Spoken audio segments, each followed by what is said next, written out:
How's it going, everyone? Thank you for joining me. I'll be having Jason Moon on soon, and definitely let me know if you guys have any questions you want me to ask. Beautiful day in the Bay Area.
Yo, Jay Moon. Hey, what's happening, Bert? Not a whole lot, you know. Just saying how things are going on your neck of the woods. Yeah, man, it's a beautiful day in the East Bay. Got some cloud cover. It's a little cooler than it has been, and I know you guys over there, you get that like every day. We don't, and so it's nice this morning. Well, hey, I follow all of our Texas buddies, down there, and it's like 109 degrees. And I was like, just letting them know, I think I personally would melt. Oh yeah, man. No, I don't mind the heat. It's when you have a low of 89 degrees. That's not a low. That's a high. Yeah, That I can handle the heat during the day, but when the low at night does not actually cool off, that's a problem. yeah, for sure. I think we get a little spoiled around here. Right. Right. Exactly. Well, hey, did I see that you just recently had another kid? Yeah, man, we did. We just had our third kid. Third boy, right? Third boy. Yep. Congratulations, huge. Thanks, man. Yeah. Oh, pumped. Yeah, excited. Has it changed anything? No, not really. So kids had started school a couple weeks ago, so it's been like a nice slow routine. I took some time off. So it's been Good for nice. you. Good Yep. for you. Well, hey, I want to give everyone the proper intro to you Sure. because I want to make sure people know that I'm talking to a rock star here. So you and I first met at the Gary Keller Top 200 Individual Agent Mastermind, and that Yep. is like a huge honor. And I don't think everyone actually realizes that because if you think about it, I mean, the Keller Williams network's like 150 agents in it, and you You mean break it down. 150,000? Oh, excuse me. Yes. Yeah. Yeah. If it was Couple of zeros I was 150 missing. agents and we're the top 200, then we're missing 50. Yeah, I'm missing a couple of zeros. You're right. But No yes, trouble. 150,000 agents in it, and Yeah. it isolated down even more. You're in the top 200 for individual agents. And so, such a huge honor. I was joking around with another agent. Like, sometimes I feel like those mastermind groups are even more beneficial than Mega Camp or Family Reunion because it's such a narrow group of agents in it. And you actually get to kind of pick their brains. And these are people that are working at such a high level. So anyways, I wanted everyone to understand who I'm talking to, and congratulations on that. You are a star. Cool, man. Yeah, no, I appreciate that. Look, I never really, while that is an honor for me, it also is not everything, It's cool to get recognized and be a top salesperson, but at the end of the day, I'm just putting my head down, doing what I like to do. Um, and even if that didn't exist, it wouldn't change anything as far as who I am, how I operate as a business owner, and how I operate with my family. I think I get a lot of great ideas from that group for sure. And it's definitely high level masterminding. So no doubt there's value there. I guess what I'm saying is yeah, I don't see myself any differently now that I'm like in this group. I don't wear a chip on my shoulder or anything like that. I just yeah, man, that's awesome, and I think it's great, and definitely an honor to be in a room with some of those agents because I feel like a really small player in a big pond in that group too. When I get to talking to some of these agents and finding out just kind of the size of businesses they're running or how they're running their businesses. The cool thing that I've learned is there's so many different ways you can build your real estate business. There's no one size fits all, and I think that's what's great about this industry. Is For there's really you can carve your own path and there's a model to it and everything, but it's cool to see a lot of agents who've done that. for sure, for sure. So let's kind of bring it back a little bit. And I was excited to talk with you because I've been talking to a lot of agents outside of our area. And, one of the things that I think that a lot of people don't realize is how big the Bay Area is, right? From your market center in Walnut Creek to mine in San Mateo, I mean, that's an hour and a half away. And rarely do we go into our markets. Like I will say I never go to Walnut Creek. So so that's just way too far. We got bridges, and it just doesn't make a lot of sense because I have 3 kids too. Yeah, So yeah, that's you right. know, and so let me read you a post. I found this really funny, and maybe you would appreciate. So this was a post from one of the referral groups, and it says, "Looking for a referral agent for a buyer looking in California must be bilingual." How vague is that, right? First of all, I mean, obviously, this is an extreme example. I mean, California is so big. I think it's like 13-hour drive from one end to the other. And Yeah. just even if they said looking for an agent in Northern California, we are established. That's like 2 hours each way. And anyways, so funny. I thought you would appreciate that as well. Well, I Do think you yeah, so you're bringing up an important point. It's important to distinguish like what parts of the bay do people cover. I do have a pretty large radius. I cover about 45 minutes to an hour, maybe an hour and 10 around the bay. But yeah, there's just certain markets that I just don't sell in or I don't go to or I know nothing about. And to which in those situations, I want the clients to always lean on me first, and come to me as a resource. But if I don't serve that market, um, then I'll refer it out. But I think the thing that it's important for the general public to understand, like our audiences, right? Like our followers, the people who are our friends and our family, and those who are connected with us on social media. I think what I find, and let me know if you find this too in the Bay Area, there seems to be this like sense of pride of like owning a certain city or a certain suburb, and it can get a little egotistical. But I think on the agent side, but on the consumer side, I think what's really interesting is they place like so much value in this, like, well, do you know this neighborhood, yeah, and it's wild to me how niche and how specific that need is, because like I said, I cover a 45 minute to hour and 10-minute radius, um, and in those situations, those clients are like, yeah, I know real estate well enough that you'll be able to do a good job and sell this, and you know the market well enough to where it's going to happen. But then there are those consumers who are like, I want you to know this neighborhood. It's like, okay, well, I'm not sitting in front of my computer 15 hours a day looking through every photo, watching every sale, looking at every little detail. However, I do get into the office.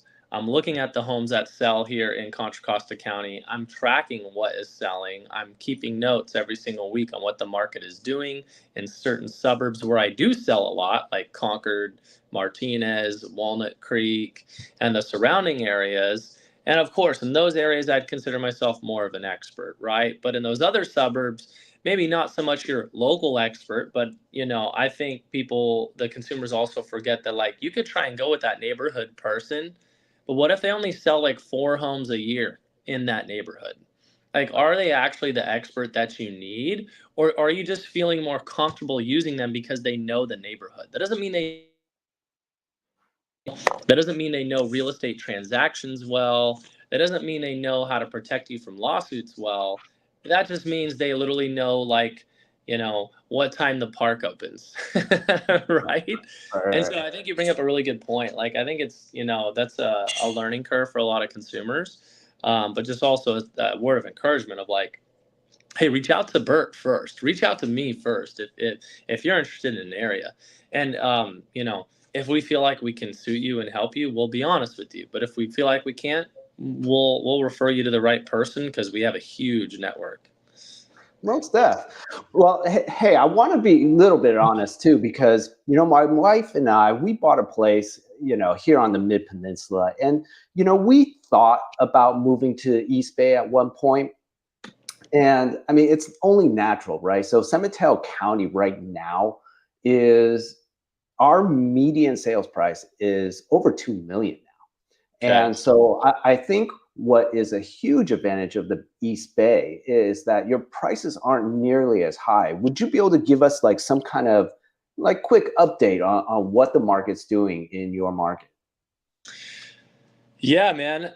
Great questions. So I think if you're talking about median price point, like the median price point in Contra Costa County, because East Bay is huge, right? East Bay is very general. There's you can go all the way down to Fremont technically is East Bay. But if we're talking Contra Costa County, which is where I was born and raised and where I know real estate the best, the median sales price in the month of July was 829,000. The average sale price was 1.1 million, right? So ton of affordability in our market compared with the South Bay and the Peninsula. I mean, it's night and day, which is why we have buyers moving from your market in San Jose all the time. Yeah. I mean, look, at the end of the day, nothing's for free, right? And Yeah, meaning like there's a trade off either way, right? And I think the sure. advantage of being in like an area like yours, anywhere in the East Bay, well, especially yours, because you're actually in a really, I mean, you have a good luxury market in your marketplace right now. But I think in general is all the advantages of being in the Bay Area. So I often talk to my clients how this is the perfect balance between financial opportunity and being in a beautiful area, right? And I think in Walnut Creek, Danville, San Ramon, any of those areas, I mean, you still get all the beauty of the area and you're still capable of taking advantage of the financial opportunities. Because at the end of the day, I mean, the Bay Area, what people don't realize, I mean, if you take the S&P 500 and the Magnificent Seven are all like located here in the Bay Area, right? So, Great point. so I mean, from a financial standpoint, it just makes sense to buy real estate here.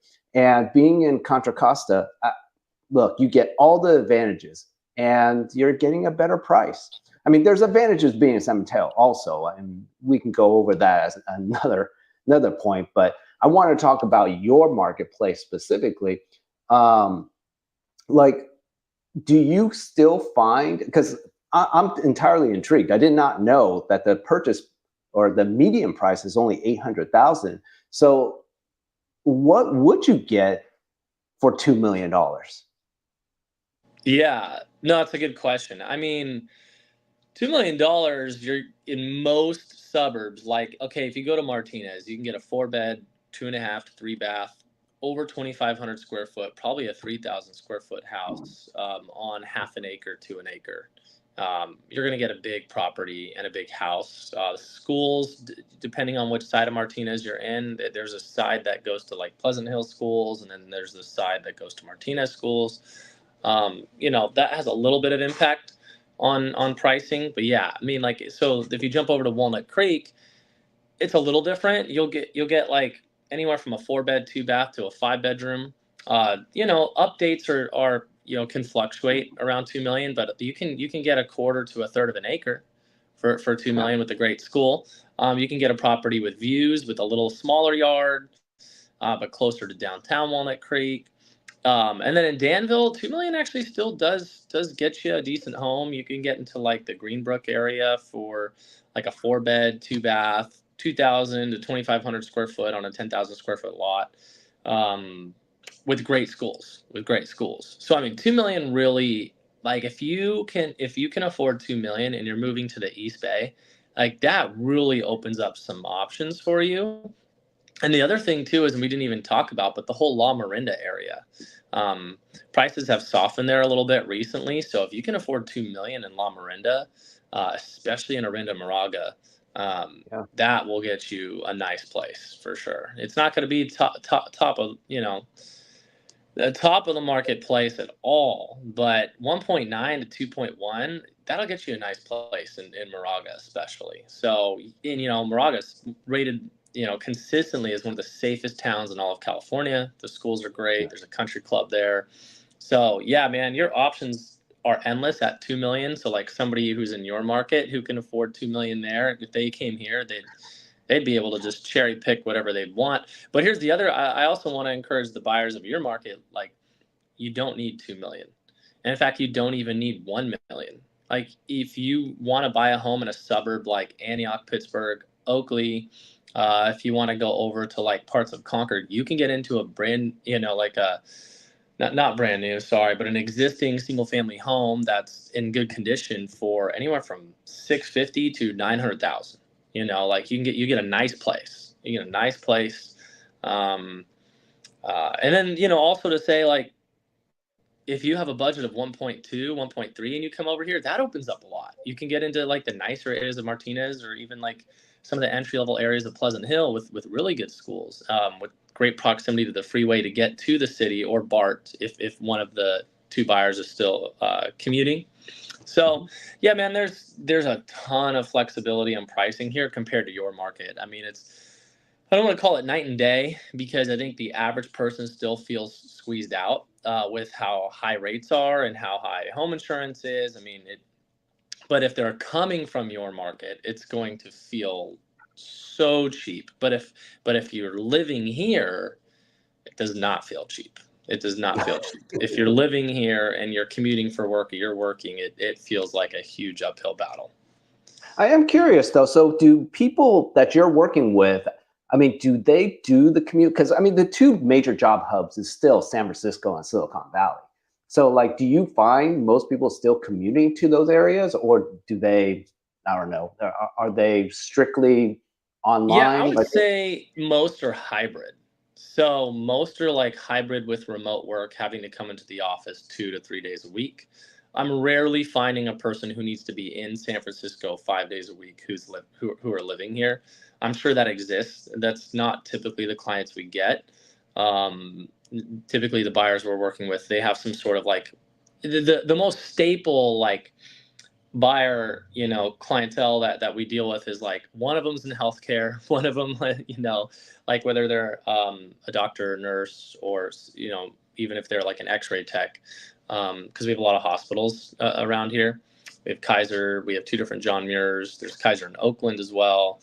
There's a bunch, there's Sutter, there's different hospitals out towards Antioch and Brentwood. So anyway, all that to say is, yeah, man, we're seeing some people who still have to commute a few days a week, but that's it. We're not seeing the full, like, we're not seeing like, a single person coming out here having to commute 5 days a week to the city. I'm not seeing that a whole lot. I'm sure it exists, but that's not typically the case. gotcha. Now, so you probably paid attention. Like, so I've been talking to a lot of agents, like in Denver, Salt Lake. I was talking to Trent from Minneapolis, and one of the major themes is that it is so close to the outdoors, right, in those areas.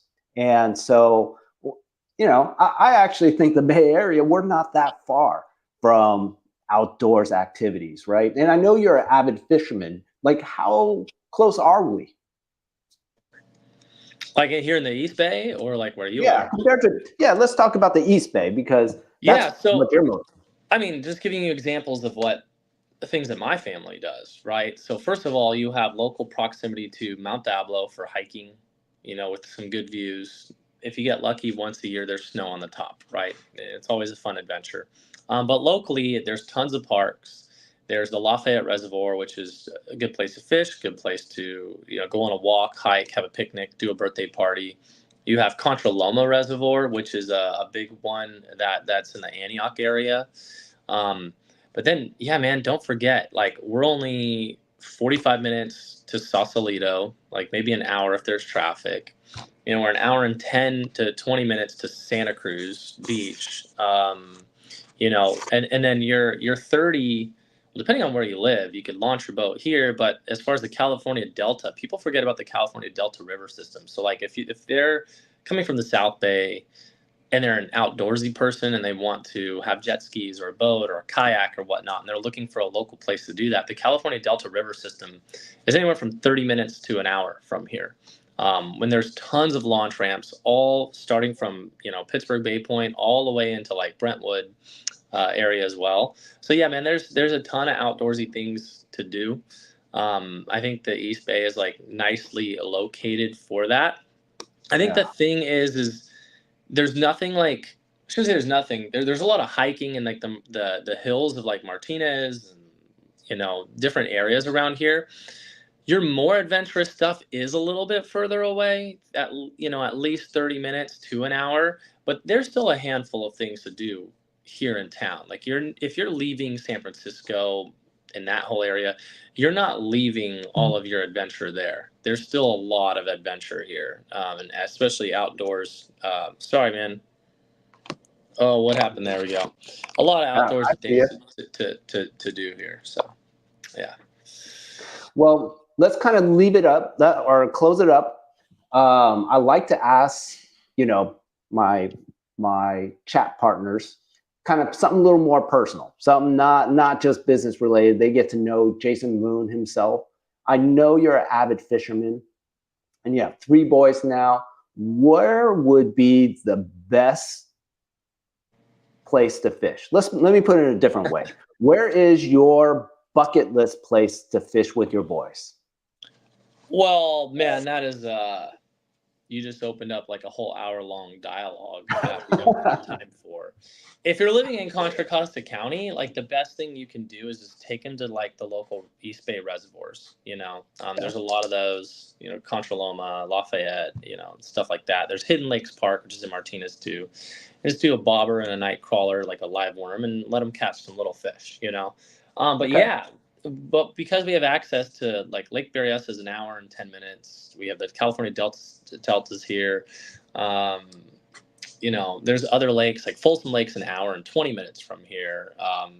There's tons of spots. And I'm not much of a saltwater person. I've only talked freshwater, right? So one of my clients, in my first year of real estate, I helped him buy a place, and then as a closing gift, he took me out on his boat, and we went fishing in the bay. That was so much fun, and I think that's often overlooked by a lot of the people who live here. Like, just go take you can sign up for like a party boat, you and like 3 or 4 friends, and just go out and catch some rock cod or salmon or halibut, and just do that. I think it's like $100 and something a person. Be totally worth it. Cool. Well, Yeah. hey, Jay Moon, I appreciate your time. I know you're a busy Yeah. agent. And for anybody watching this, if you need a referral partner, definitely call up Jason Moon. Excellent agent. Can't go wrong. All right, Jay Thanks, Moon. Bert. It was nice connecting with you, man. Yeah. For Take sure. care over there in the peninsula today, and I'll see you soon. We'll talk soon. Take care. Later.